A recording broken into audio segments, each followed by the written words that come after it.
Hey guys, tonight we begin with a story that feels like it's more of a gentle yawn than a thrilling roller coaster, but somehow it's utterly true. So dim the lights, grab a cup of something warm, maybe tuck yourself under a blanket, and settle in. We're about to drift into the slow, oddly mesmerizing tale of a man who, against all odds, managed to sell the Eiffel Tower, not once, but twice. Yes, you heard that correctly. Twice. And not in the metaphorical, I posted it on eBay sense. No, we're talking the real, late 19th century Parisian metal icon, completely and totally. Now I know what you're thinking. Who even does that?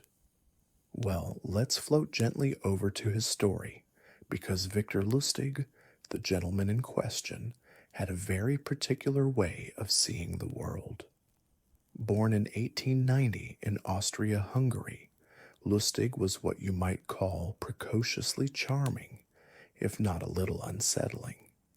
Charming in that he could make anyone feel like the most important person in the world, but unsettling in that he seemed to regard societal rules more like loose suggestions than firm guidelines. His childhood wasn't exactly a series of grand adventures or tragedies. It was perfectly ordinary for someone who would later dedicate his life to convincing people that extraordinary things were, in fact, for sale. Victor's family moved around a bit, as many did in those days, and it seems he had an early knack for noticing opportunities. Opportunities that most people politely ignored because they involved an awkward amount of moral flexibility. By the time he was in his early 20s, Lustig had begun to dabble in small scams, selling fake money printing machines, pretending to be a government official, and occasionally demonstrating that the simplest human weakness, greed, could be stretched into a charmingly profitable art form. But the story that really gently tilts the eyebrow of history begins in 1925 in Paris. Ah, Paris, city of lights, of lovers, of metal structures slowly oxidizing in the summer air. The Eiffel Tower, completed in 1889, was showing its age. Rust was forming. The city had plans to repaint it. Some people whispered that it was perhaps more of a burden than a triumph. And here enters Lustig quietly, like a warm fog over the Seine. Victor had read, or perhaps imagined, an article about the high cost of maintaining the tower. It seemed like the perfect setup for a long con. And here's the thing, Paris at the time was buzzing with post-war reconstruction money. People were flush with cash. Businessmen were eager to invest in opportunities. So Lustig sent letters, elegant letters, very official in tone, letters that implied, without saying outright, that the Eiffel Tower might soon be for sale, discreetly. He was, in a way, offering to sell the Eiffel Tower as scrap metal, because why not? Now imagine the meetings he arranged, dimly lit offices, heavy mahogany desks, the faint scent of cigar smoke curling into the air. Men in pinstripe suits, wary but curious, leaning forward as Lustig explains, in his smooth, almost sleepy drawl, how the French government is quietly considering dismantling the Eiffel Tower, how this is a once-in-a-lifetime chance to acquire it before it's too late. He presents forged documents. He charms. He flatly assures that discretion is key, because of course it is, and somehow it works. The first victim, let's call him Mr. X, believes him entirely. He writes a check. Lustig disappears with the funds, leaving behind nothing but a trail of polite confusion and the faintest whiff of metal dust in the air. And that's not even the end of it. Lustig, feeling neither guilt nor haste, returns months later, The Eiffel Tower is still standing. The government hasn't dismantled it. But that doesn't stop him. He sends more letters, makes more phone calls, adjusts his approach slightly, and he sells it again to another gentleman equally eager and equally polite in his outrage once he realizes he's been conned. Now, you might wonder, did Lustig have a moral compass? Probably not in the traditional sense, but he did have an unerring sense of timing, of human nature, and crucially, of how slowly people could move when confronted with paperwork, authority, and the very real, very subtle pressure of social expectation. He understood, almost scientifically, that greed is a gentle lever, easily pulled.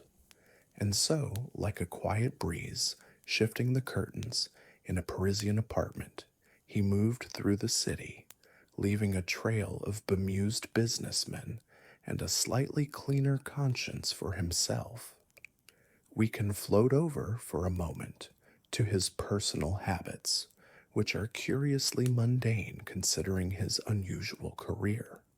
He was known to be impeccably dressed, favoring suits that seemed to say, "Yes, I know exactly what I am doing," even if what he was doing was, in fact, highly illegal. He ate at the finest cafes, always with the calm, unhurried demeanor of a man who knew that the world's chaos was something to be observed from a safe distance, and somehow that made him almost respectable. Well, almost. In the years following the Eiffel Tower exploits, Lustig continued his gently strange career in confidence scams. He traveled Europe and eventually America, always targeting the wealthy, always relying on the same slow, deliberate charm that had allowed him to pull off his most famous trick. He was eventually caught, of course, because law enforcement has a way of eventually catching up to even the most careful planners. But the story doesn't end with a dramatic chase or a prison break. No, it ends quietly, almost peacefully. He died in 1947, in prison, reportedly from pneumonia, a mild shrug of an ending for a man who had once sold one of the world's most famous landmarks, not once, but twice. And there's something gently hypnotic about that. Not the thrill of the scam, not the outrage of the victims, but the sheer audacity combined with the serene calm of a man fully at ease in his own slow, bizarre life. Lustig didn't rush. He didn't yell. He didn't need to. He simply moved, and the world, in its curious, distracted way, followed along, only realizing later what had happened. Let's drift for a moment over the cultural backdrop, which is quietly important. Paris in the 1920s was a city of both reconstruction and leisure. The war was over, but people were still nervous. Money was flowing, but cautiously. The Eiffel Tower, once a celebrated triumph, was now considered by some to be an eyesore, a temporary annoyance. And in that sleepy, contradictory environment, Lustig thrived. He understood not just human greed, but human perception. And that, in the end, is what made his story so gently mesmerizing. So as we lean back in our chairs, perhaps with a soft hum of a fan or a distant Parisian street noise in the background, we can appreciate the slow artistry of his life. Not the violence, not the drama, but the subtle, elegant, absurd charm of a man who saw the world differently, who saw the Eiffel Tower not just as a landmark, but as an opportunity. Twice. And with that, let's float over to some of the quieter details of his methods, which are, if you think about it, oddly soothing.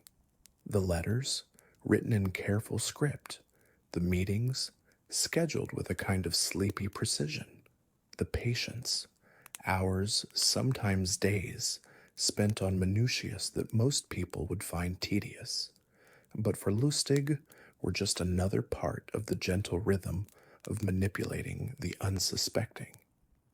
We'll leave it there for a moment, letting the story settle like dust in a quiet Parisian attic.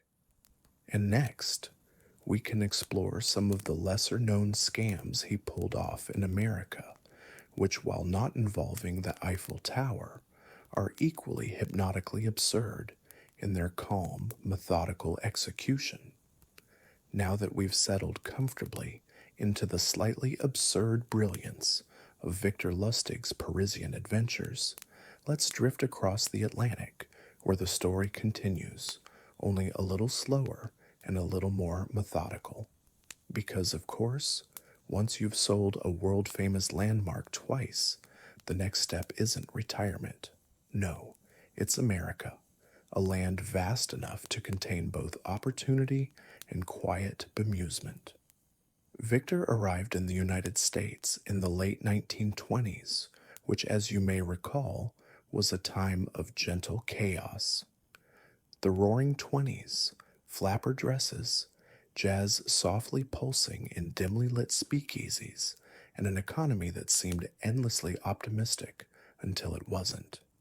Victor, with his subtle European charm and a carefully polished accent, fit right in. He was exactly the sort of man who could glide into a smoky hotel lobby, lean against the marble counter, and make a wealthy industrialist feel both respected and vaguely flustered. He began, predictably, with smaller cons. Nothing as grand as Paris, because subtlety is key, patience is key. He sold what might be politely called gently counterfeit items, which ranged from worthless stocks in fictitious companies to elaborate schemes involving non existent machinery. One of his favorites was the money printing machine, which he described in soothing detail as a device that could replicate bills endlessly, provided you invested a few $1,000s up front. Naturally, the machine did not exist, and the investors were left with an oddly serene sense of regret. But Victor didn't just rely on charm, he relied on timing and perception. He understood, almost scientifically, that humans are predictable, especially when money is involved. Greed, when paired with a little vanity and a sense of urgency, becomes nearly hypnotic, and Victor was a quiet hypnotist. Meetings often began slowly. He would sip his coffee, adjust his tie, let the hum of conversation around him fill the room, and then, just as the potential victim began to relax, he would gently slide in the proposition, always calm, never rushed, with a measured cadence that made the victim feel, mistakenly, that they were thinking clearly and independently.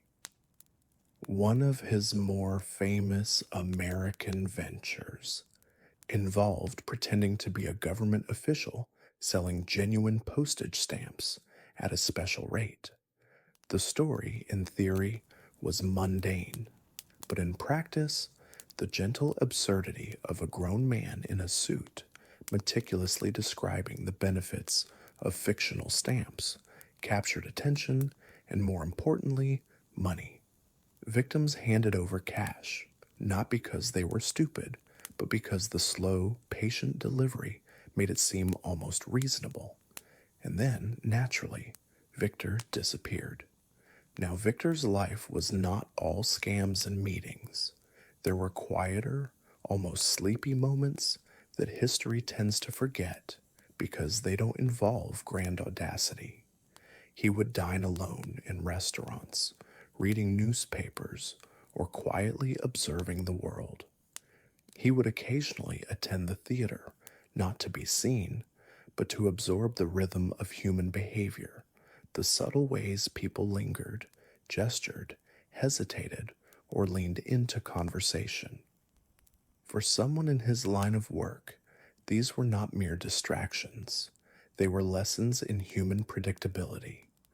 There's something almost hypnotically ordinary about these interludes. Imagine a man who once sold an iron tower to bemused Parisians, now quietly noting the angle of a waiter's hand or the cadence of a bell. It's the calm, observational side of history that rarely makes it into textbooks. And perhaps that's why Lustig's story is so gently compelling, not because of violence or tragedy, but because of the serene precision with which he navigated chaos. Eventually, of course, the United States authorities caught up with him. It was not dramatic, as these things often are in movies. No daring rooftop chases or gunfire exchanges. Instead, it was a matter of paperwork, fingerprints, and patient detectives following the quiet trail of letters and signatures. Victor was arrested in the 1930s, sentenced for counterfeiting, and sent to a prison in Atlanta. Even then, he reportedly remained polite and unflustered, quietly observing his fellow inmates and the slow mechanics of the prison system. And Victor's death in 1947 from pneumonia is a quietly anticlimactic end to a life full of peculiar audacity. He did not die in a blaze of scandal, nor in a dramatic confrontation. He simply ceased in the soft, inevitable way that life tends to. But his legend persists, not as a cautionary tale of greed, but as a slow, hypnotic meditation on charm, patience, and human folly. Let's drift gently back to the Parisian phase for a moment, because there are details there that are strangely soothing when considered slowly. The letters he sent, for instance, were not hastily scribbled or chaotic.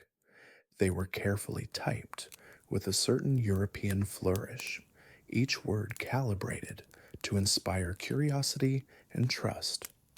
He understood the slow rhythm of a letter, the subtle pause that occurs when a businessman reads a formal document at his desk. And in that pause, Victor's magic occurred.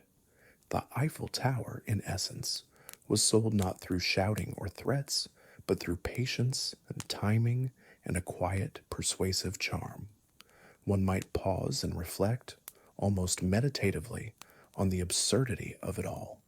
A massive iron structure, Paris's iconic landmark, perceived as scrap by the right or wrong sort of person, and a single man, quietly confident, able to exploit the gap between perception and reality. There's something almost poetic in the way history allows such gently absurd events to exist, quietly waiting for us to notice them decades later when the world has softened and the story can be told with calm amusement rather than outrage. Even Victor's minor scams between the Eiffel Tower and his American exploits are worth a slow, thoughtful glance. There were magic boxes that supposedly turned currency into gold, investments in companies that existed only on paper, and each executed with the same slow, deliberate calm. A life that could have been stressful, chaotic, or frantic was instead measured, almost meditative, in its execution. And so, as we drift toward the close of this section of Victor Lustig's life, it becomes clear why this story fits so comfortably into a bedtime history format. There is tension, but it is gentle. There is curiosity, but it is mellow. And there is a man, quietly observing human nature, moving through it like a soft breeze, leaving the faintest trace of absurdity in his wake. It's worth noting something gently interesting. The man was not in a rush. His life, as audacious as it may seem, moved with the calm precision of someone who knew that haste makes people suspicious. Every meeting, every letter, every subtly forged document was delivered with the kind of patience that, if you think about it, borders on meditation. And that, in itself, is almost mesmerizing. One of the quieter but oddly compelling aspects of Lustig's methods was his choice of victims. He rarely, if ever, targeted the poor or desperate. He went after businessmen, investors, and industrialists, people with confidence, people with money, people who already believed in their own cleverness. There is a gentle irony there, the kind that makes you lean back and consider human nature for a while. Those who believed themselves least likely to be duped were often the first to fall, and Lustig, with his unhurried grace, simply guided them along the path they were already inclined to take. In Paris, for instance, one of his favorite techniques involved sending letters to scrap metal dealers, letters that suggested the Eiffel Tower was for sale, not publicly, mind you, but quietly, discreetly, for those in the know. It's fascinating how simple the concept was. Just a few carefully chosen words hinting at exclusivity and secrecy, and suddenly, wealthy men were booking appointments, traveling across the city, and nervously asking questions.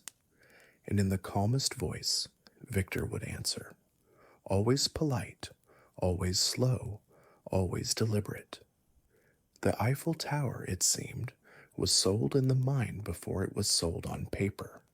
It's also worth floating gently over the psychology involved. Victor understood not just greed, but curiosity, vanity, and that peculiar mixture of excitement and doubt that appears when someone believes they're about to acquire something special. He knew that humans respond to authority if it is delivered with confidence and patience, and so he became, in effect, a master of slow suggestion, a man whose subtle manipulations required no shouting, no threats, no urgency, just timing, charm, and meticulous attention to detail. Beyond Paris, his American ventures continued in much the same vein. He cultivated an air of legitimacy by presenting himself as someone with official authority, someone connected to governments or high society. Often, this was achieved through careful clothing, precise manners, and the occasional forged letter on convincingly official looking stationery. In other words, he built the illusion of power with the same quiet care one might use to arrange a bonsai tree. And just as a bonsai captivates by its meticulous attention to detail, so too did Lustig's cons captivate his victims, slowly, gently, inexorably. There are moments in his life that are almost meditative to consider. A man sitting in a cafe, pen in hand, writing a letter that will eventually lead someone to hand over a large sum of money, or pacing slowly in a hotel corridor, rehearsing the cadence of his speech for an important meeting. These are not the dramatic scenes of a Hollywood thriller. They are the quiet, hypnotic rhythm of human behavior and subtle persuasion. And somehow, that makes the story feel comforting, if you think about it long enough. Victor was also a keen observer of human vanity. He knew that people wanted to feel special, clever, or ahead of the curve. And so he tailored each con to that desire. The Eiffel Tower scam was not just about the metal itself, but about making his victims feel that they were part of a rarefied group, chosen to participate in something extraordinary. The gentle lesson here, as boring as it may sound, is that human nature rarely changes. Curiosity, greed, and vanity are timeless, and Victor's calm exploitation of them is almost an art form. One of the subtle and often overlooked aspects of Lustig's career was his attention to detail. He understood that a scam is not just about tricking someone, it's about crafting an entire experience.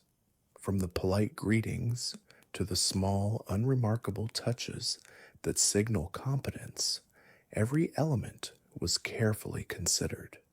The meeting room might have a small vase on the desk. The letters might have slightly formal, but not stiff phrasing. Even his clothing choices were deliberate, designed to project quiet authority rather than flamboyance. And in these tiny, measured gestures, the con became almost invisible, slipping into the life of the victim as naturally as a sunset fades into evening. Let's float briefly to his personal life, which, if you expect drama, is almost underwhelming. Victor did not marry. He did not accumulate great wealth, not in the long term. He seemed content to live modestly, even as he practiced the grandest of scams. There's something gently hypnotic about that, too. A man who could convince Paris to sell him one of its most famous landmarks twice, yet who lived quietly, without the fanfare one might expect. It's almost as if the quietude itself was part of his charm, a calm presence amidst the bustling, curious world of early 20th century Europe and America. Even the aftermath of his most famous con, the Eiffel Tower, was quietly absurd.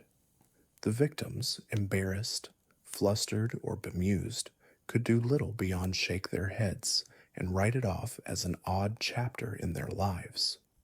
And in that gentle embarrassment lies another layer of hypnotic fascination. The notion that audacity can exist not in loud acts, but in careful, patient persuasion.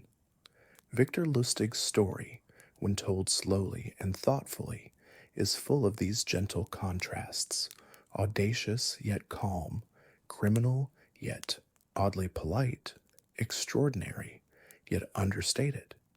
And that is what makes it so fitting for a slow, sleepy recounting. A story that moves like a soft breeze rather than a storm. The rhythm of his actions, the timing, the attention to detail, and the subtle play of human nature all contribute to a narrative that is compelling not because it shocks, but because it lulls. As we continue to float through his life, we'll explore some of the smaller cons he executed after the Eiffel Tower, which are no less interesting when considered gently.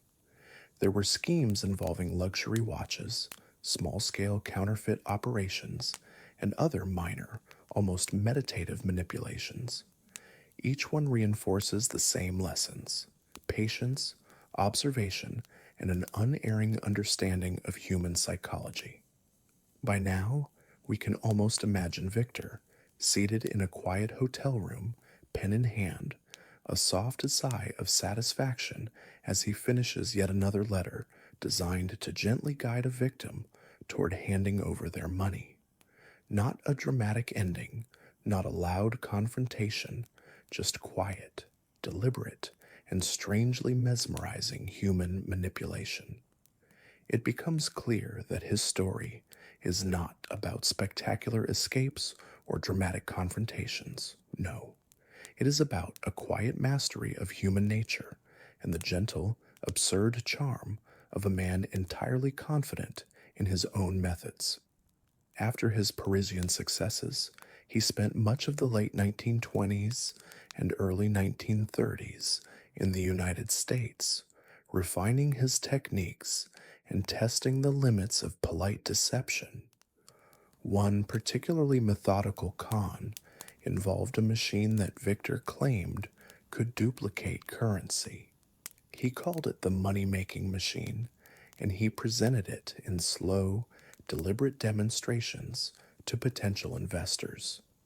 Of course, the machine was entirely mechanical and entirely useless, but Victor's calm explanation, coupled with a careful demonstration of gears, levers, and moving parts, lent it an air of authenticity. Investors, captivated by the smooth rhythm of his speech and the subtle authority in his posture, handed over thousands of dollars. And once again, Victor would quietly disappear, leaving only the soft memory of a politely convincing man and a faint sense of mild embarrassment. It's worth noting that Victor's con artistry was never violent. There were no threats, no coercion, only persuasion. And perhaps this is what makes his story hypnotically fascinating. There is an artistry in crime that relies entirely on patience, observation, and a meticulous understanding of human behavior. He treated his schemes almost like a slow, deliberate dance, leading his partners through steps they did not fully realize they were taking. In addition to his scams, Victor maintained a certain calm elegance in his personal life. He rented modest hotel rooms, kept a careful schedule, and occasionally attended social gatherings, observing interactions quietly. He seemed to thrive on the gentle rhythm of human behavior rather than on wealth or notoriety. And in this sense, his life feels almost meditative. Even in prison, Victor reportedly remained polite and measured, a quiet observer in a place of enforced routine. Victor was eventually caught in the United States for counterfeiting and sentenced to prison in Atlanta. He served his time with the same calm demeanor that had defined his life. He did not resist, did not complain excessively, and did not attempt any dramatic escape.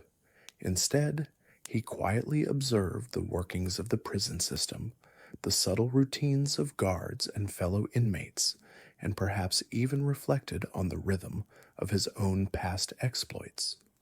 Even his death in 1947 was quietly unremarkable. He died of pneumonia without fanfare or sensational headlines, leaving behind only the stories of a man who had twice convinced Paris to sell one of its most famous landmarks.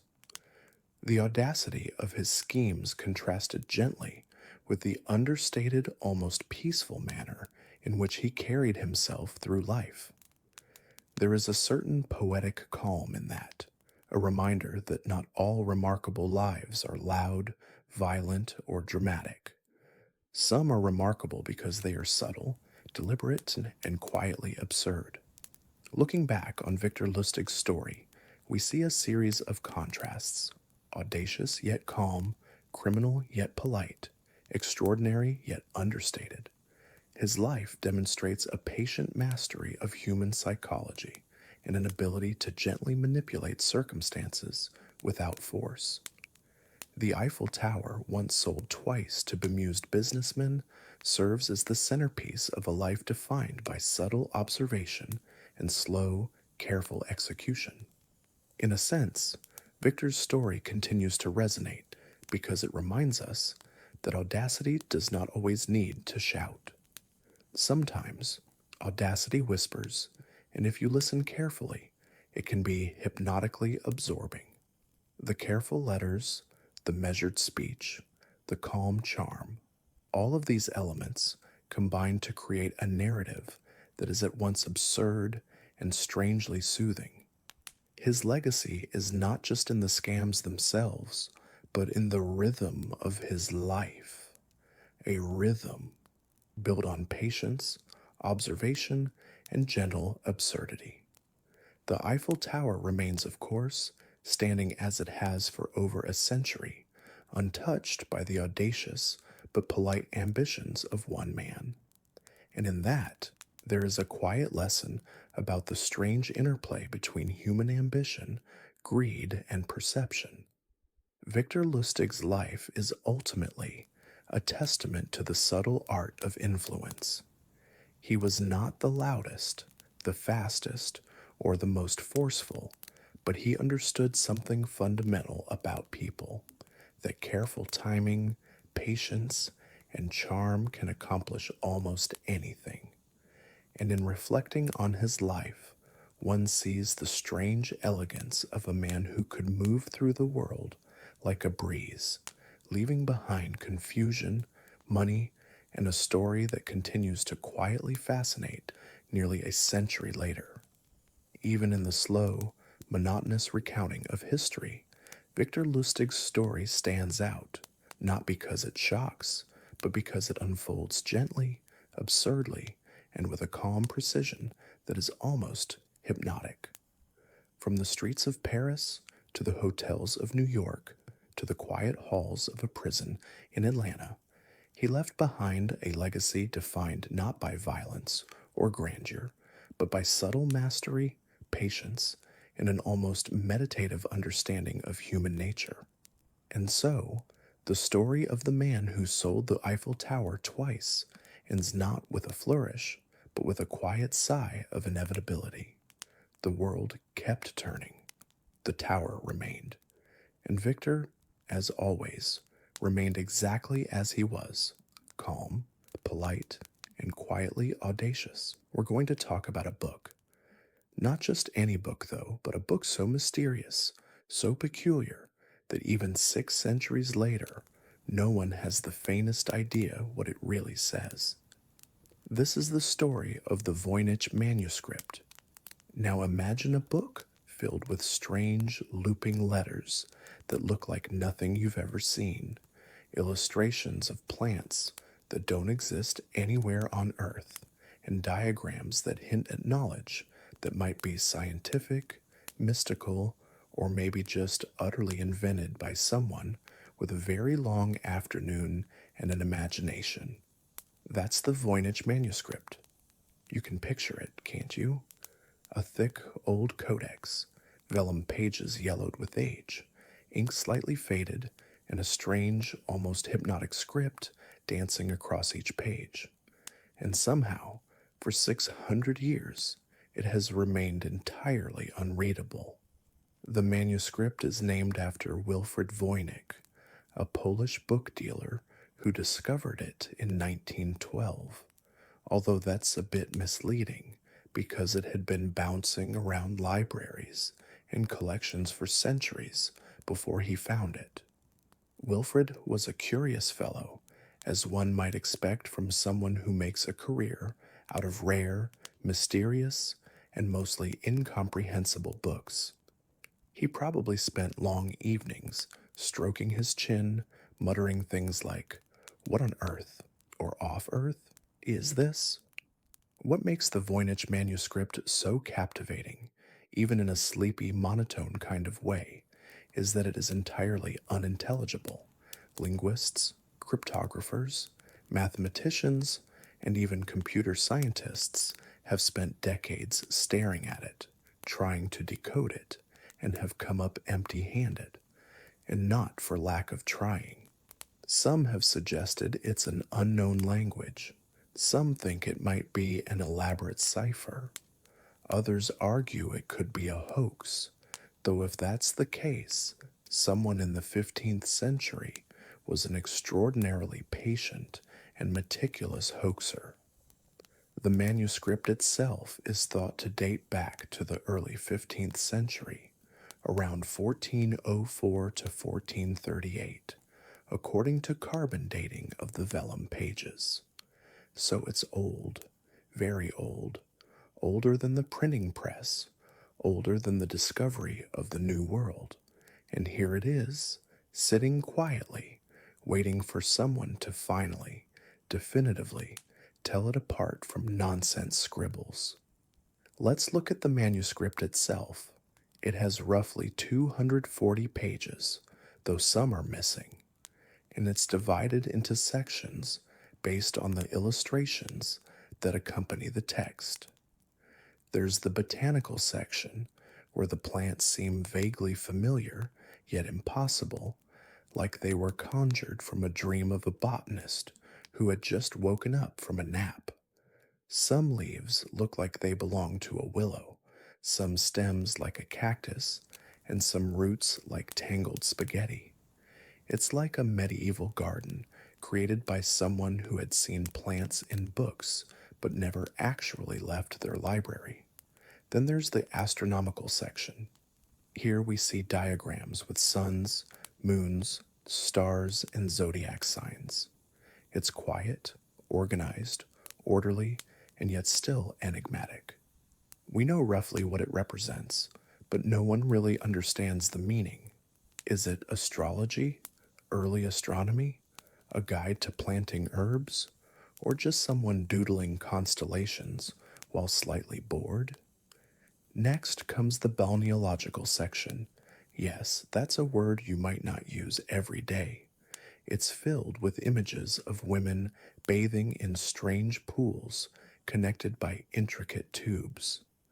Some researchers think this might be about medieval medicine, health rituals, or maybe even fertility practices.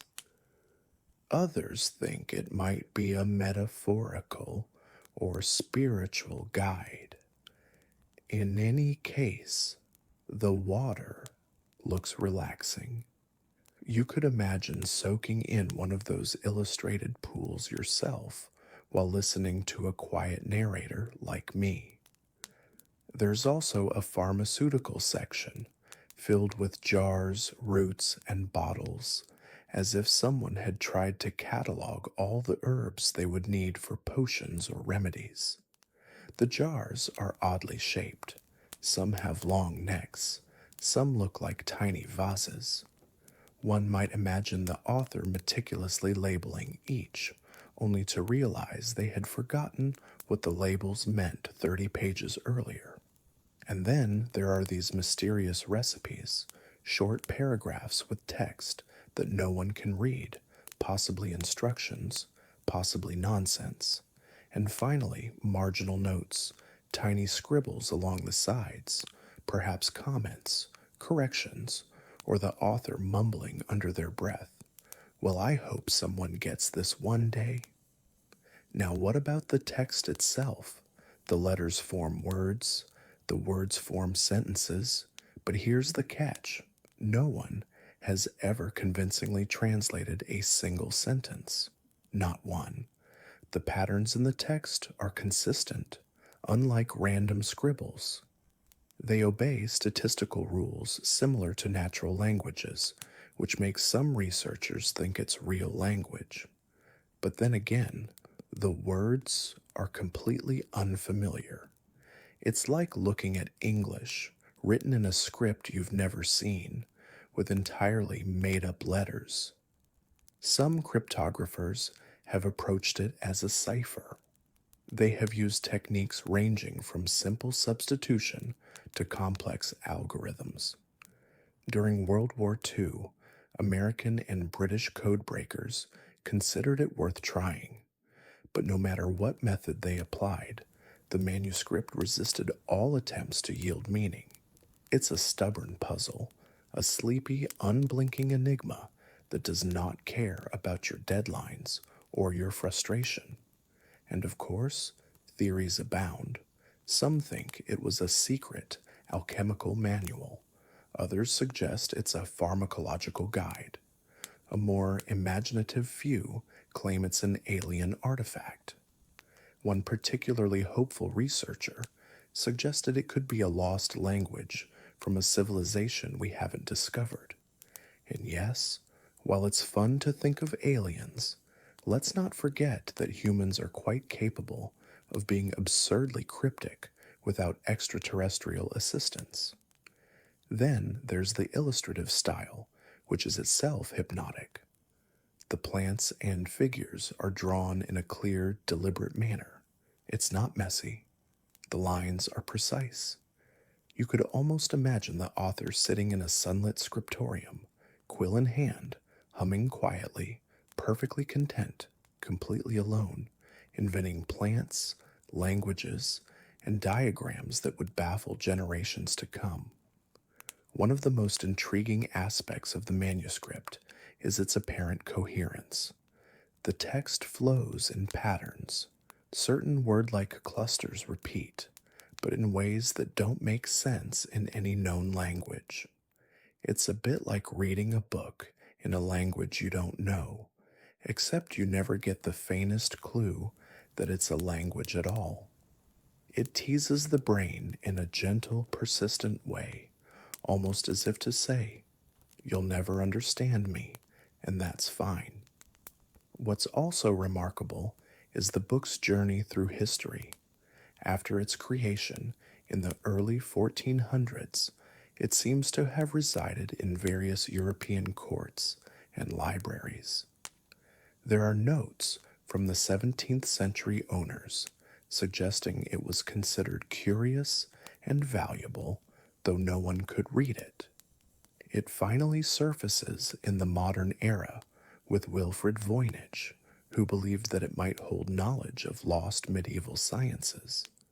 He dedicated years to studying it, publishing reproductions, and inviting scholars to decipher it. And yet, even then, it remained silent. Several famous researchers tried their luck.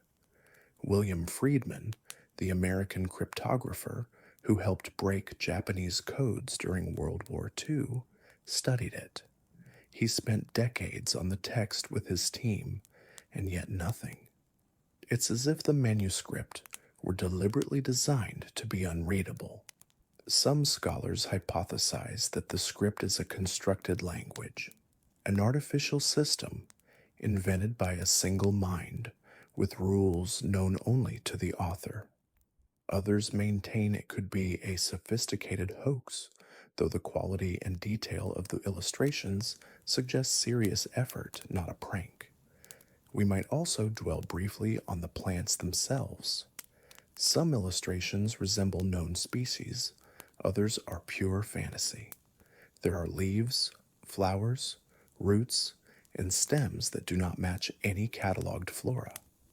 Researchers have compared them to medieval herbals, early pharmacological books, and botanical texts, but the comparisons are always partial, never conclusive. Imagine an artist combining a rose, a cactus, and a carrot into a single plant, then giving it a name that no one can pronounce. That's roughly the mood here, and the women. Let's float gently to the figures bathing in pools. Their poses are oddly geometric, their bodies stylized, their expressions calm. The connections between pools, tubes, and baths are mysterious. Perhaps they represent health, longevity, or magical rituals. Perhaps they are just someone's artistic whim. Either way, they are strangely soothing to look at.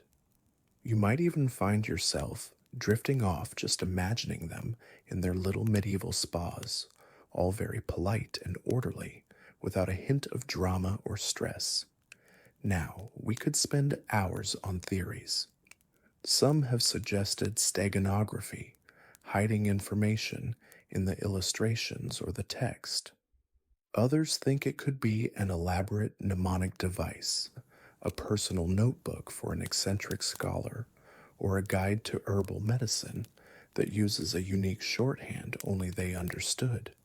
There's even a theory that it's nonsense, a playful creation meant to impress, confuse, or simply entertain. And maybe it is all of these things at once. What we do know is that the Voynich manuscript has inspired countless attempts at decoding. Computers have been used, algorithms applied, artificial intelligence consulted, and yet it remains silent. Its language, or pseudo-language, defies conventional analysis. And somehow, in that defiance, it's strangely comforting. There is no rush, there is no climax. There is simply the gentle turning of vellum pages, the looping, curling script, and the calm, patient illustrations. Even the vellum itself tells a story. Analysis shows the pages were carefully prepared, with smooth surfaces, cut to size and stitched together. The ink has been examined and found to contain materials typical of the 15th century. Nothing about the manuscript shouts modern forgery. It was made in its time by someone with skill, patience, and possibly an unusual sense of humor. Somewhere in those 600 pages, there may be knowledge of plants, health, astrology, or entirely invented worlds. Perhaps the author intended it to be a secret. Perhaps they intended it as a personal amusement. Perhaps they wanted it to endure beyond their lifetime, to remain puzzling, calm, and patient for generations of scholars who would never solve it. And here we are, centuries later, still turning pages, still imagining who wrote it, why, and what it could mean. The manuscript sits in Yale's Beinecke Library now, quietly resisting interpretation. Scholars visit, examine, photograph, speculate, and yet it continues its silent vigil, unbothered, unhurried, as though it has all the time in the world. So, as we drift toward the conclusion of this segment, consider this. There is a book older than the printing press, older than Columbus, older than Shakespeare, that whispers nothing but calm mystery. It is meticulous, it is patient, and it is utterly unreadable. And in that unreadability lies its charm. It asks nothing of us except perhaps a gentle curiosity, a willingness to float through its pages without expectation. We could keep going through the sections, comparing plants to known herbs, noting the curious shapes of jars, speculating on the zodiac diagrams, or admiring the symmetry of its bathing scenes. But perhaps, for now, it's enough to appreciate the slow, methodical creativity of the unknown author. Someone, somewhere took months, years, perhaps decades to create a book that would lull generations of readers into mild confusion, serene curiosity, and calm wonder. By the 20th century, the Voynich manuscript had become something of a legend among collectors and scholars. After Wilfrid Voynich acquired it in 1912, it circulated in Europe and eventually made its way to the United States. Voynich was convinced that the manuscript contained lost wisdom from the medieval or Renaissance era.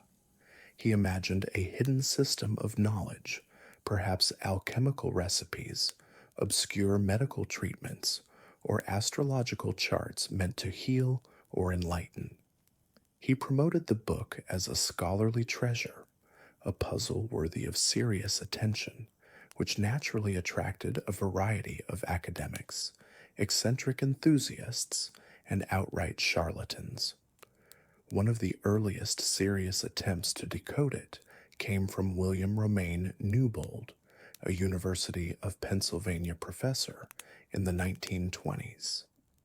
Newbold claimed he could see a microscopic, encrypted system of symbols in the letters, supposedly revealing a secret scientific treatise by none other than Roger Bacon, the 13th century English friar and polymath.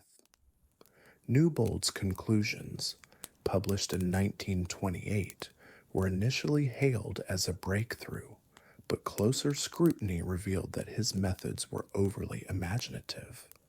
He read far more into the tiny shapes than the manuscript likely intended, connecting dots that may never have been connected at all.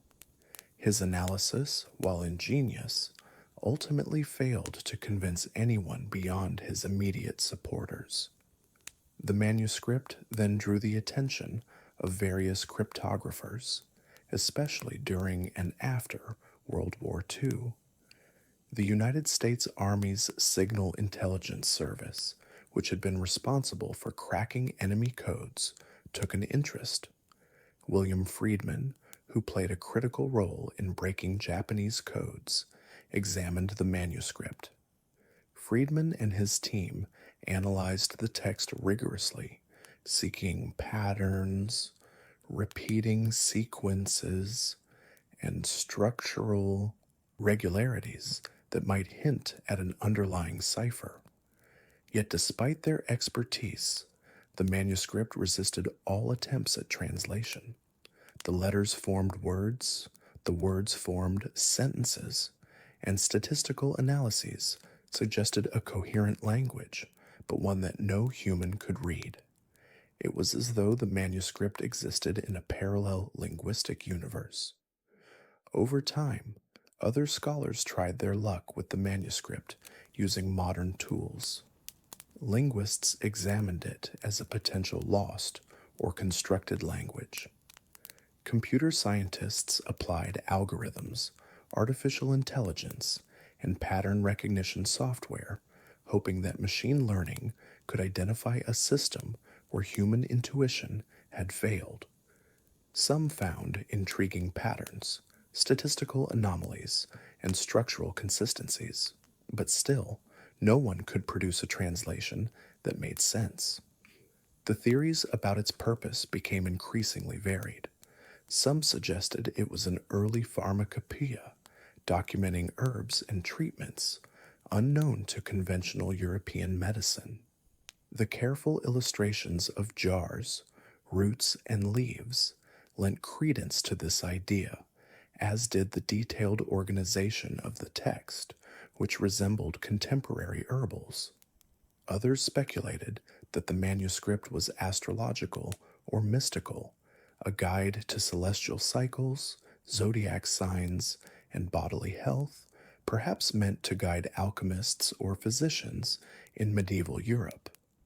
Then there were the more imaginative ideas. Some people proposed that it was a hoax, created to fool wealthy collectors into purchasing a bizarre curiosity. The argument here is that someone, perhaps in Italy or Central Europe, produced the manuscript entirely for amusement or profit, relying on the apparent structure of the text and the exquisite illustrations to suggest authenticity. If this is true, the creator was an exceptionally meticulous artist who spent months or years creating something entirely unreadable yet convincingly complex. Another theory suggests it was a constructed language, an artificial creation intended for a private purpose. In this case, the manuscript may have been a personal notebook, a secret journal, or even a teaching tool for a select few. The author would have developed an elaborate script, invented plant species, and created diagrams meaningful only to themselves. This idea aligns with the precision of the drawings, the repeated textual patterns, and the overall coherence of the manuscript.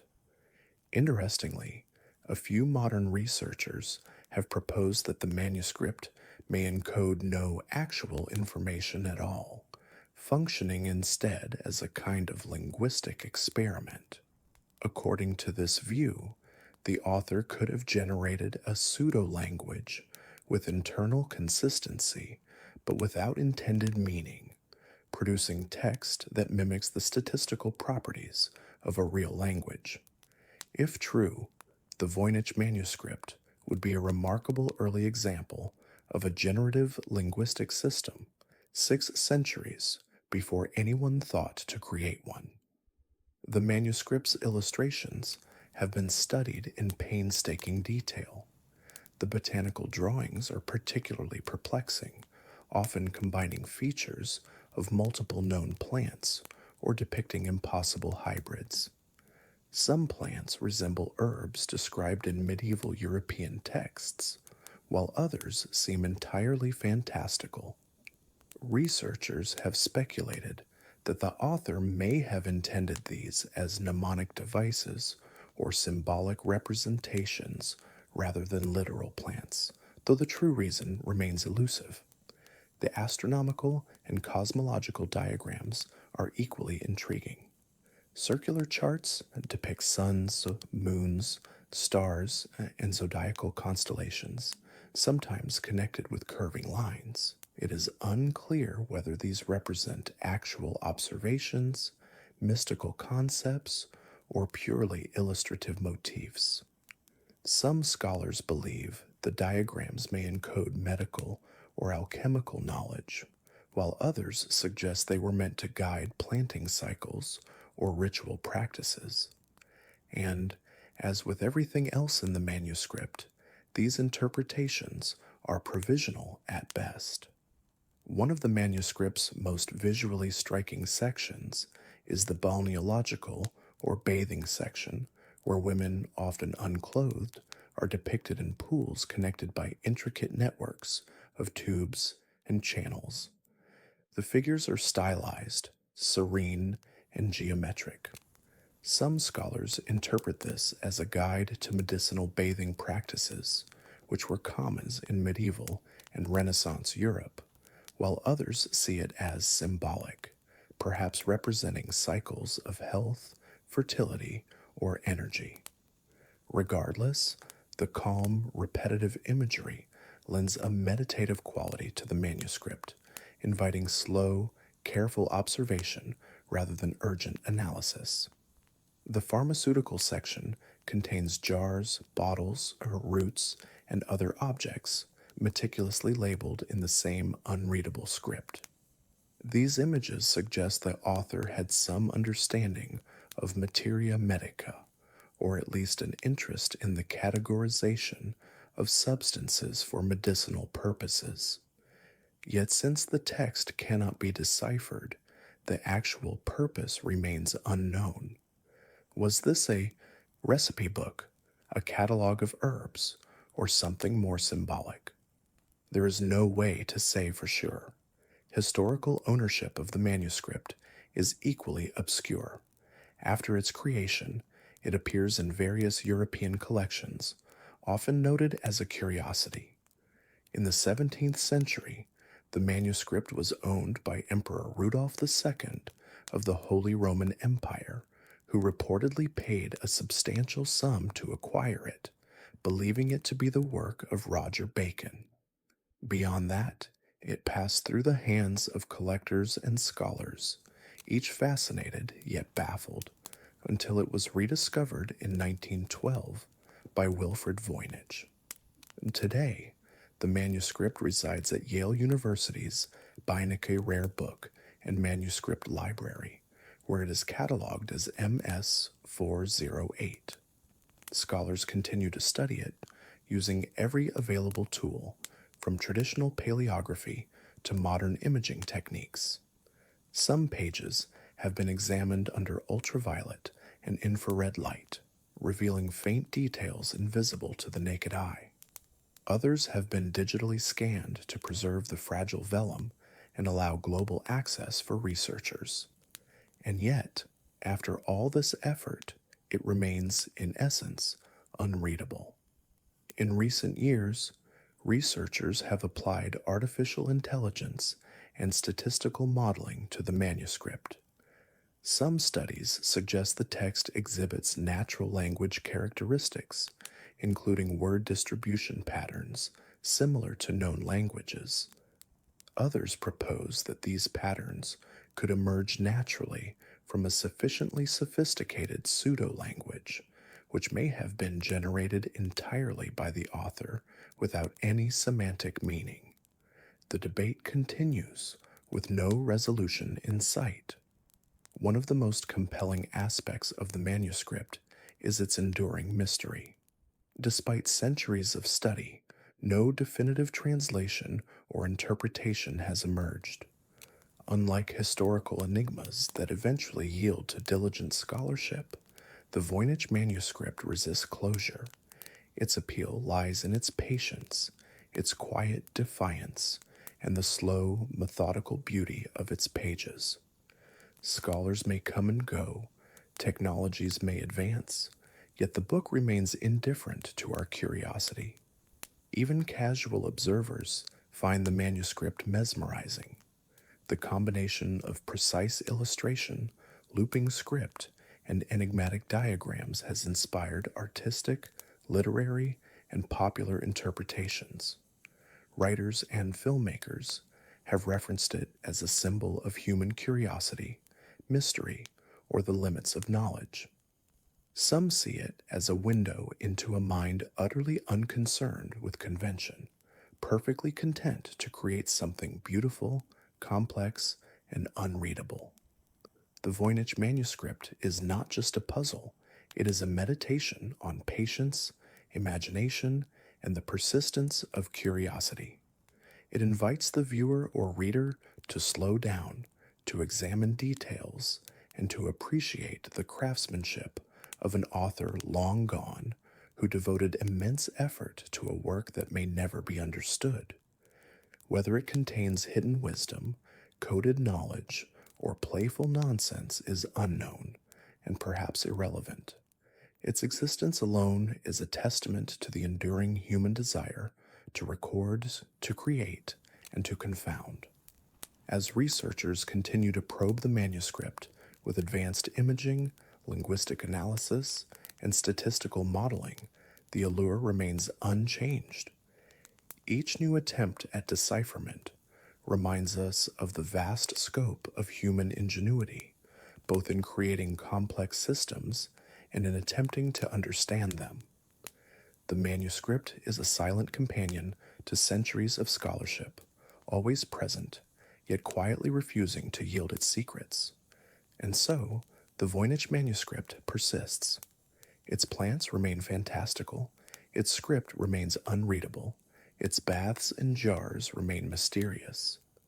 Scholars, cryptographers, and curious minds alike may study it for centuries more, perhaps discovering patterns or insights, or perhaps only gaining a sense of the patient, methodical creation behind its pages.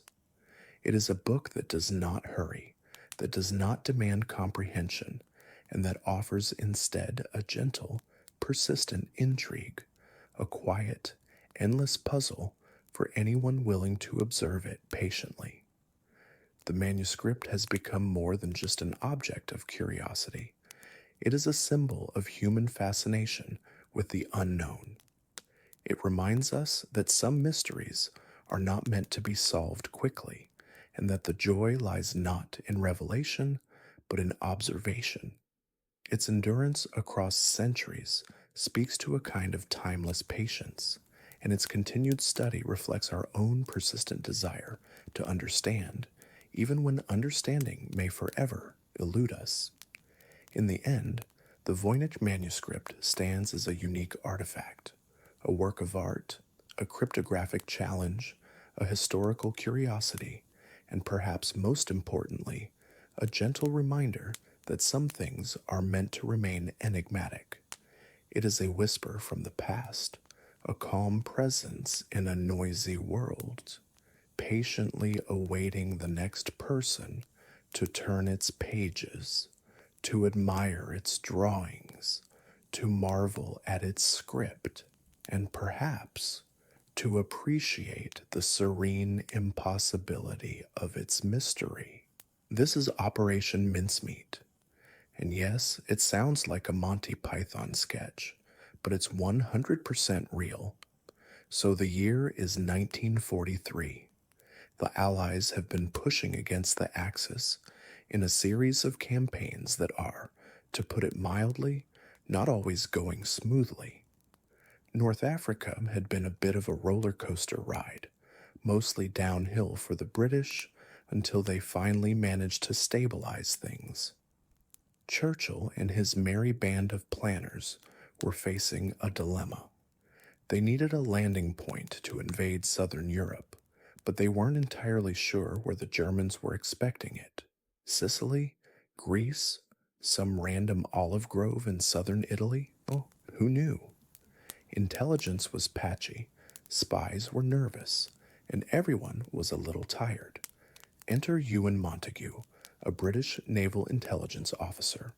Montagu was a very calm, very precise man, and he had a sort of quietly sad sense of humor, perfect for bureaucratic deception. One afternoon, while staring at maps and sighing, he started mulling over a question. What if we could convince the Germans that we were going to attack somewhere we weren't?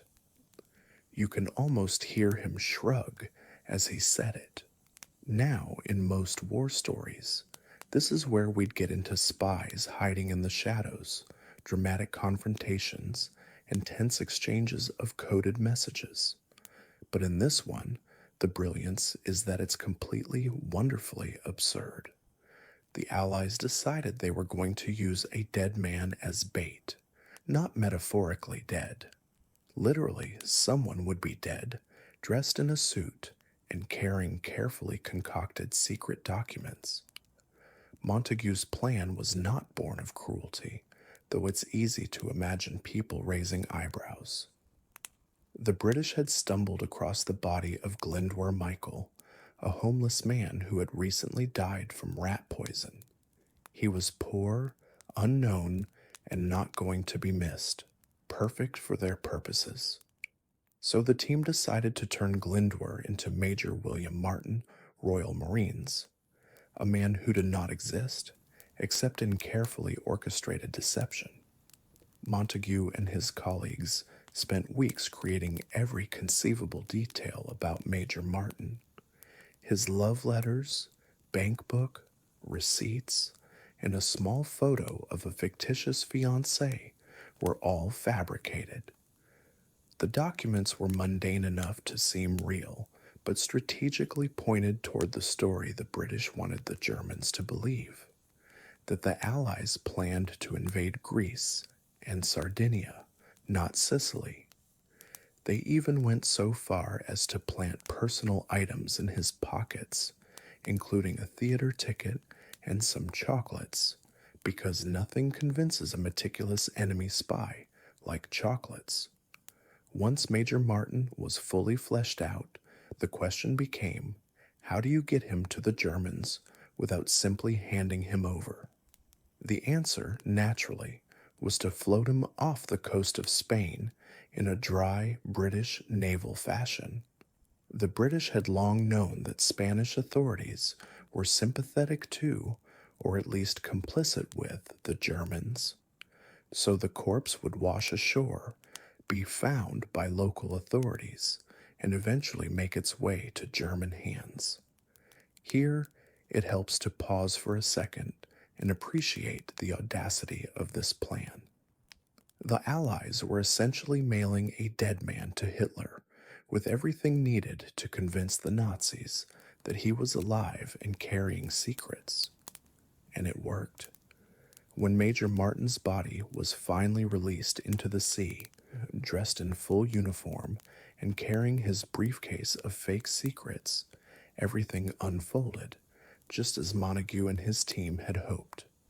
The Spanish authorities, puzzled but obedient, eventually allowed the documents to reach German intelligence. The Germans examined the papers, scrutinized the personal letters, and concluded, after careful consideration, that Sicily was a diversion. Greece and Sardinia, they decided, were the true targets. This is where you can imagine the British sitting in a quiet room somewhere, sipping tea and nodding along, because from a distance it was all very tidy. The Germans, meticulously analyzing every scrap of paper, were completely fooled. Meanwhile, the Allies landed in Sicily with relative ease. A corpse had changed the course of an invasion. Now one might wonder how Montague and his colleagues dealt with the moral ambiguity of using a dead man as a spy. The answer is mostly with a sort of dry, practical humor. Michael had no family to speak of, and his death had been quiet, lonely, and inconsequential in the grand scheme. Yet he became a pivotal figure in military history, a hero by proxy, a ghost in uniform. And it's worth noting, in that slow, almost ironic way that history is sometimes written, that Major William Martin became the only fictional person to be officially decorated by the British military. Posthumously, of course. There were medals, acknowledgments, and quiet nods to his service, even if he had never technically served. As we float over to another aspect of this story, it's fascinating to consider the meticulous care the British took in the details. Every letter was analyzed for handwriting consistency. Every personal note had to seem plausible. Even the fake fiancé had to have a believable name, history, and personal quirks. Montague's team didn't rush. They moved with the patience of someone making a very long cup of tea, because if anything seemed off, the Germans would notice, and the entire plan would collapse like a poorly constructed souffle. Interestingly, the Germans did not notice. They were thorough, yes, but also prone to overconfidence. Their intelligence officers apparently spent days discussing Major Martin's personality, habits, and military experience, all while ignoring the obvious. He didn't exist. The letters, receipts, and small personal items had worked as perfectly mundane camouflage for a strategically critical deception. Montague later reflected on the operation with a kind of dry, understated amusement. He noted that the entire plan was ridiculous, and yet it had worked flawlessly. The Allies managed to divert attention from Sicily without a single shot being fired in the actual deception phase. No one was hurt. No lives were risked beyond those already caught in the broader theater of war. And yet, it remained one of the most brilliant examples of psychological warfare ever orchestrated. Now, this story is not just about ingenuity, but also about timing. The operation was carefully coordinated with the broader plans of the Allies. If the body had been released too early or too late, or if the documents had been discovered by the wrong authorities, the entire invasion strategy might have been compromised. And, in the slightly tragic, yet faintly amusing reality of history, it relied on a man who had lived a quiet, miserable life, and whose death was almost invisible to the world. This is the sort of thing that makes Operation Mincemeat feel like a bedtime story. There are no dramatic battle sequences, no explosions, no heroic duels in the night. Just a dead man, a bunch of clever paperwork, and some very patient intelligence officers making the Germans look, in retrospect, a little foolish. The next step in Operation Mincemeat was unsurprisingly bureaucratic, because nothing says high stakes espionage like forms, procedures, and official naval documentation. Montague and his colleagues had to ensure that every single detail of Major Martin's life looked authentic on paper. His death certificate, forged with painstaking care, had to match every small anomaly in his purported background. Every scrap of paper, every letter, every minor financial transaction had to be internally consistent. This meant weeks of consulting handwriting experts, researching minor details about how a British officer would behave, and debating things that in the grand scheme of war might have seemed absurd. For instance, what chocolates would Major Martin carry in his pocket? Could they be identified in Spain? Would the Germans find a theater ticket suspicious? These are the kind of decisions that in any other context might seem trivial, but here they were crucial. Montague's team even went so far as to create a detailed personality for Major Martin. He was diligent, loyal, and slightly romantic. He liked classical music, had a taste for fine stationery, and apparently had a fondness for cats, though whether any German officer cared about that is debatable. The letters from his fictitious fiancée were carefully crafted to reflect affection, longing, and mild impatience, as though she were gently reminding him to write more often. Small touches, but psychologically effective. Once all the documents were prepared, the corpse itself had to be made presentable. Glyndwr Michael, the unfortunate man whose death had made him useful to history, was dressed in full Royal Marines uniform, complete with cap, tunic, and medals. Montague and his team had to consider how the body would appear after floating in the sea. They applied substances to help preserve the body, positioning it in a natural sleeping posture to give the impression that Major Martin had simply drowned. Then came the delicate phase of transportation. The corpse was placed in a canister, carefully sealed, and transported by submarine to a drop off point off the coast of Huelva, Spain. The choice of Huelva was not accidental. The Spanish coast had a reputation for curious locals and sympathetic officials, many of whom were willing to hand suspicious finds to German intelligence, particularly if the documents appeared official. The Allies counted on this. When the canister hit the water, the next part of the plan depended entirely on patience. The body had to drift ashore naturally, and the surrounding environment had to appear plausible. Any misstep, such as premature discovery or a visible flaw in the corpse's appearance, could unravel the entire operation. But the sea, as it turns out, was quite cooperative. Major Martin washed ashore, exactly as planned, and was discovered by Spanish fishermen. From there, the chain of events followed with calm inevitability. Spanish. Authorities examined the body, noted the documents, and passed the materials to German intelligence. The Germans, meticulous in their examination, did not suspect a ruse.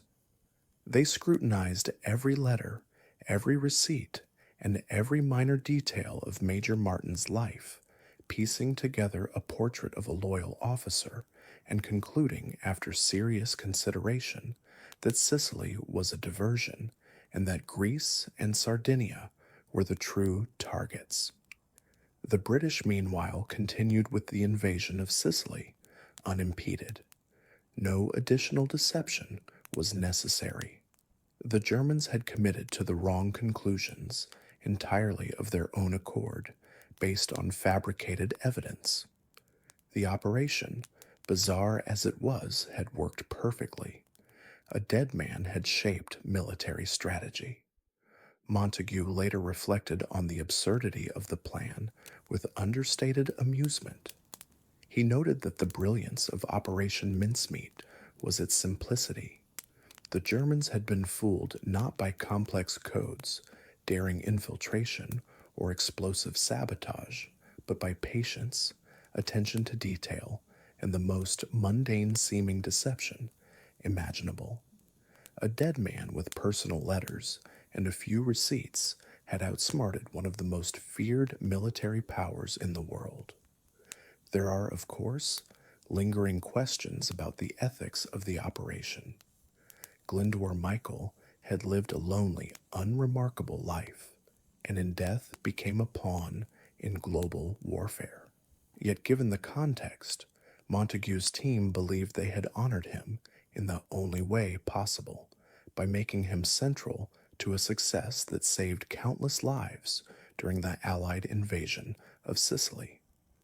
In that slow, ironic sense, Michael's anonymity in life became significance in death. The aftermath of Operation Mincemeat was quietly celebrated within British intelligence circles. Official recognition was given to the team responsible, though the details remained classified for decades. Montague himself wrote a book decades later, sharing the story with dry humor and almost a touch of bemusement, remarking on how a homeless man had become one of the most effective agents of wartime strategy. It's worth noting that the story has endured precisely because of its peculiar combination of absurdity and effectiveness. In most spy operations, the narrative is dramatic, full of tension, near disasters, and explosive heroics. Operation Mincemeat, by contrast, was a quiet triumph, almost comically methodical, and entirely dependent on the Germans' own assumptions and the smallest details of a fabricated identity. Historians still marvel at the precision of the operation. Every letter, every bank statement, Every minor personal quirk had to withstand scrutiny from highly trained intelligence officers, and every element did. The fake identity was so convincing that the Germans continued to reference Major Martin in their post war reports, never realizing that he had never existed. In the end, Operation Mincemeat stands as a testament to the effectiveness of subtlety over spectacle. The Allies could have pursued countless other strategies, daring commando raids, elaborate counter espionage schemes, or complex code breaking operations. But they chose the slow, absurd, and meticulously mundane path, and it worked. So, when considering the story of Operation Mincemeat, it is not just a tale of espionage, but a meditation on patience, detail, and the quiet absurdities of history. A dead man, carefully dressed, thoughtfully lettered, and strategically floated into enemy hands, managed to influence the course of one of the largest conflicts in human history. The Germans never knew Major William Martin. He never existed outside the carefully constructed confines of Montague's plan. Yet for a few weeks in 1943, he was central to a deception that allowed thousands of Allied soldiers to land safely and continue the push into Europe. In the quiet corridors of British intelligence, Montague and his colleagues could sip their tea and reflect with faint, dry amusement on how successfully they had tricked one of the most disciplined military machines the world had ever known. And so, the story of Operation Mincemeat closes, not with dramatic flourish, not with heroic speeches, not with battles or explosions, but with a corpse, a briefcase, and the deliberate patience of men who understood the quiet power of deception. History is, at times, stranger than fiction, and sometimes it is quieter than anyone would expect. Our main character tonight is Hong Xiuquan. You might not have heard of him, but that's okay. He wasn't exactly famous in his own time outside of southern China, and yet his ideas led to what we now call the Taiping Rebellion. And yes, it was a rebellion, but also maybe think of it as a very, very serious case of a man taking a nap and waking up with a grand identity crisis. Hong was born in 1814 in a place called Guangdong in southern China. He came from a family that was not particularly wealthy, not particularly poor, just kind of quietly existing in a way that might make you think, well, it's a simple life, probably pretty boring. His father was a failed scholar turned semi-retired farmer, and young Hong grew up with the usual mix of Confucian values, family duties, and the general Chinese obsession with examinations that determined your worth and career for life. Speaking of examinations, Hong had ambitions. Like many young men of his time, he dreamed of passing the civil service exams. These were not just tests, they were the ultimate ticket to social mobility. Passing meant you could become a government official, respected, with a steady salary, a chance to provide for your family, and most importantly, a legitimate excuse to boss people around. Of course, Hong didn't pass, not once, not twice, but several times. This failure was the kind of crushing disappointment that could slowly erode one's sense of self, day by day, page by page, essay by essay. Now let's slow down and imagine this. Every time Hong tried the exam, he pored over Confucian classics, memorizing and regurgitating ideas about filial piety, proper governance, and moral behavior. He sat for hours, probably in a room that smelled like old paper and ink, scratching his brush across rice paper, and every time he came up short. By the time he failed the third or fourth exam, he wasn't just disappointed, He was humiliated. And in China at that time, public shame was a bit like a cloud that followed you everywhere. It lingered, it stuck.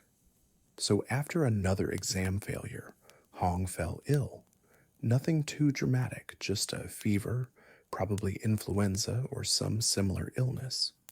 But while he lay in bed, delirious, something extraordinary happened.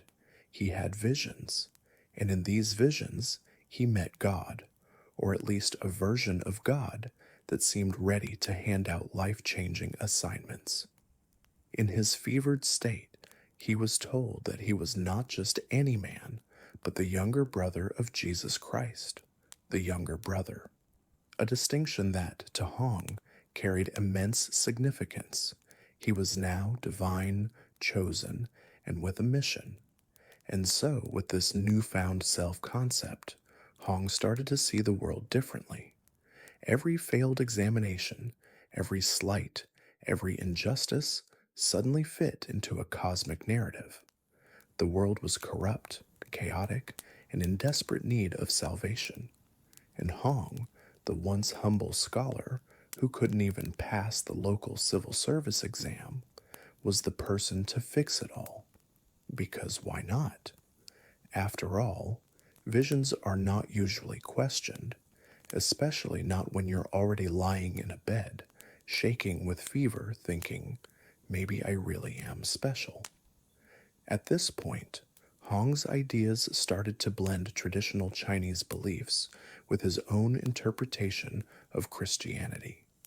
He created a kind of hybrid religion, one that borrowed biblical themes but was very much adapted to his context.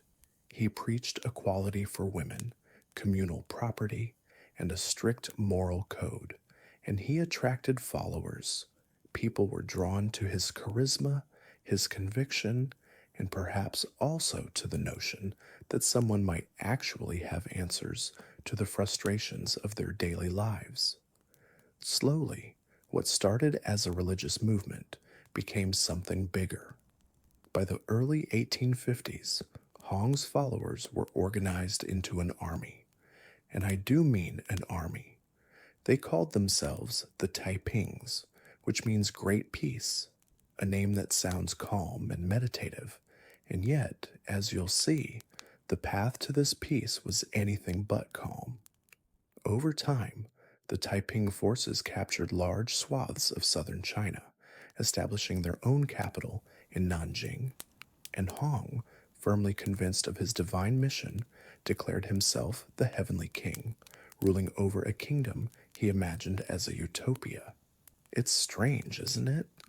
To think that a single fever dream could lead to an entire quasi-state with its own laws, armies, and hierarchy.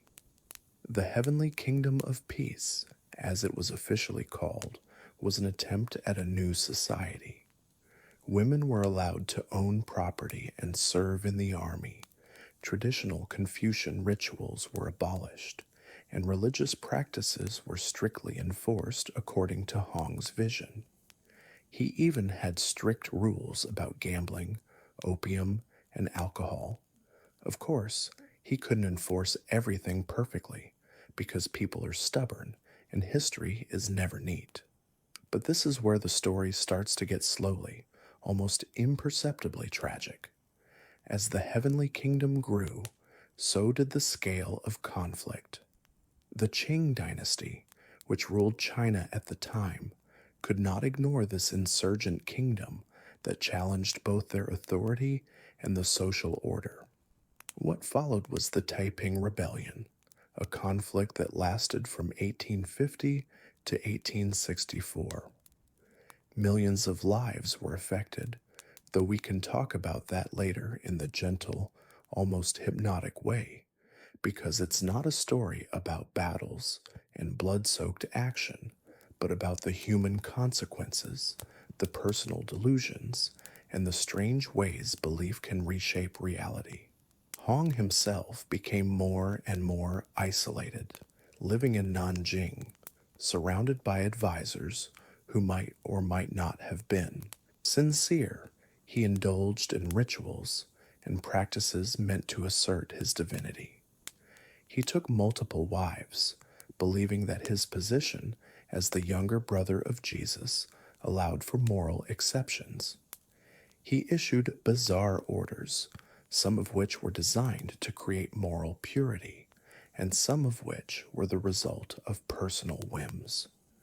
His life was by any measure strange and controlled, and yet entirely believable within the framework of his fevered convictions.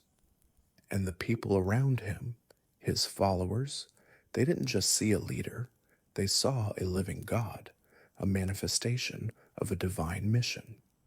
In some ways, their loyalty was absolute, their devotion total, which allowed Hong's ideas to spread far beyond what might have been possible if he were merely a failed scholar with a fever dream. But as with all such movements, the human element added layers of complication. Power struggles, mismanagement, and simple human error began to creep in, creating tensions that would ultimately undermine even the most divine seeming leadership. As the rebellion dragged on, the heavenly kingdom started to show cracks. Supplies ran low, leadership disputes escalated, and the Qing forces, though slow to respond initially, began to organize more effectively. And yet, Hong remained convinced of his mission. He wrote letters, held councils, and maintained a rigid moral order, all the while largely cut off from the brutal realities of the conflict outside the walls of Nanjing. Imagine a man in a palace, imagining a utopia, while armies and chaos swirl beyond the gates. It's a peculiar kind of detachment, and it underscores how a single person's vision, no matter how isolated, can have immense ripple effects. It's also important to note that Hong's story is not just one of religious delusion, but also of human frailty. He was, at times, petulant, capricious, and indulgent. He believed in strict moral codes, yet he indulged in luxury and personal pleasures that contradicted his own rules. This contradiction, so human in nature, makes his story feel less like a myth and more like a strangely slowed down cautionary tale. One man's fever dream can reshape society, but it can also trap him in a gilded cage of his own making. And so, as the rebellion continued, Hong's personal life intertwined with the fate of millions.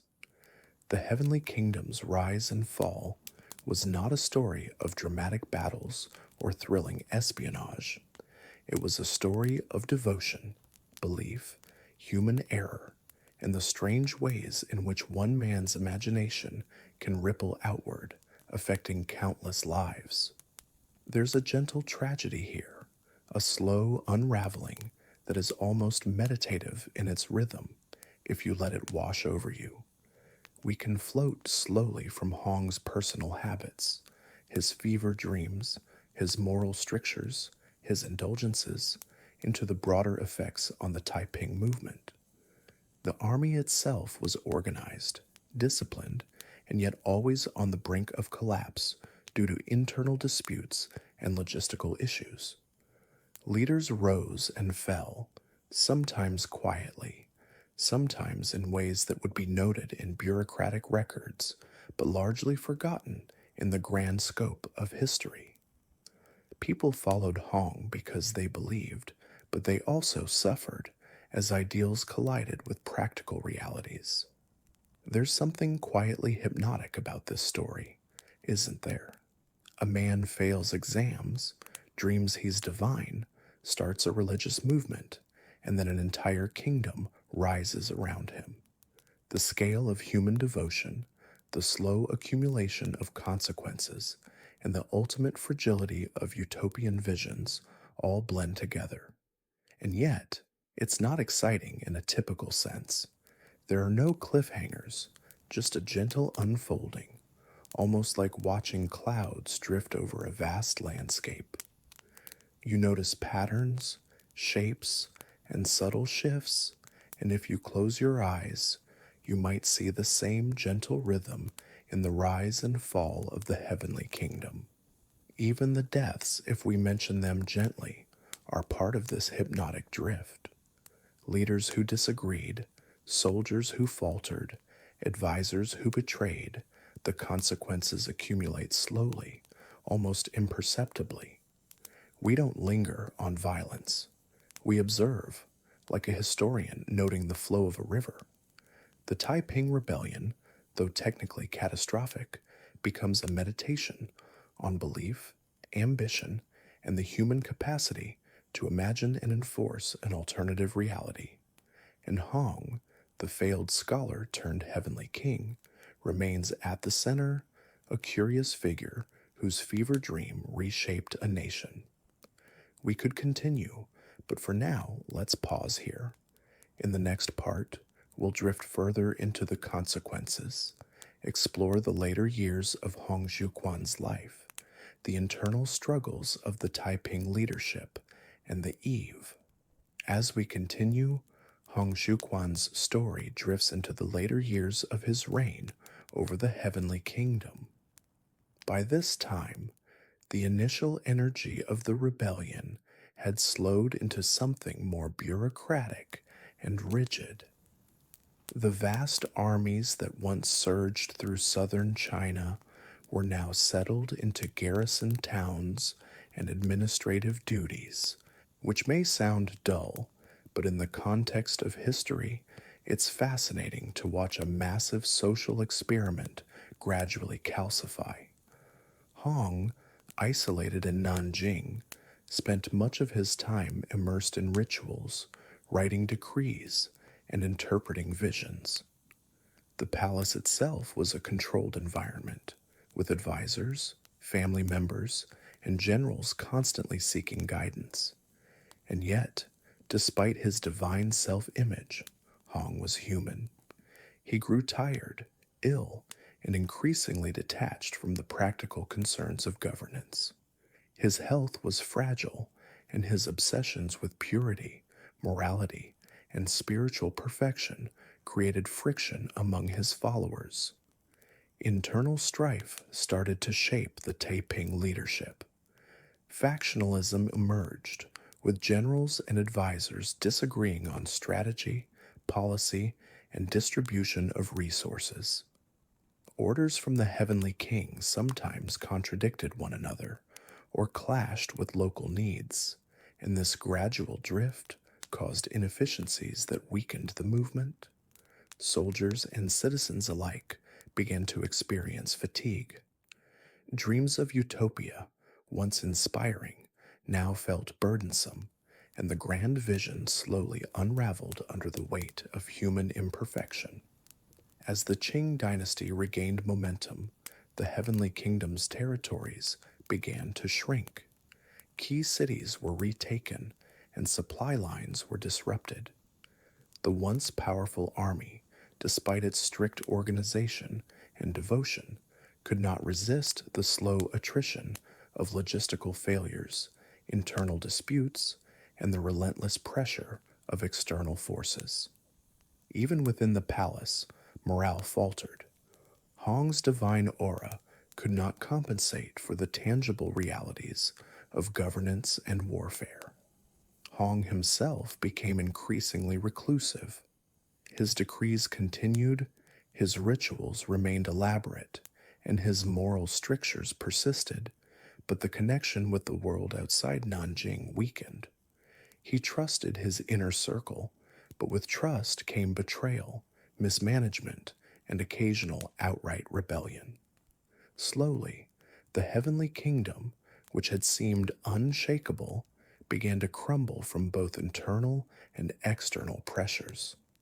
By 1864, after 14 years of rebellion, the Qing forces finally captured Nanjing.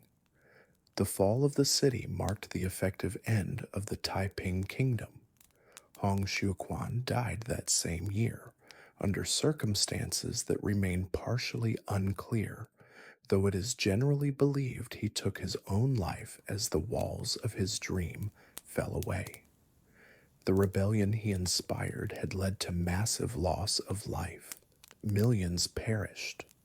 But for those who observed the events from a safe distance, the story becomes a slow, almost hypnotic meditation on belief, ambition, and human frailty.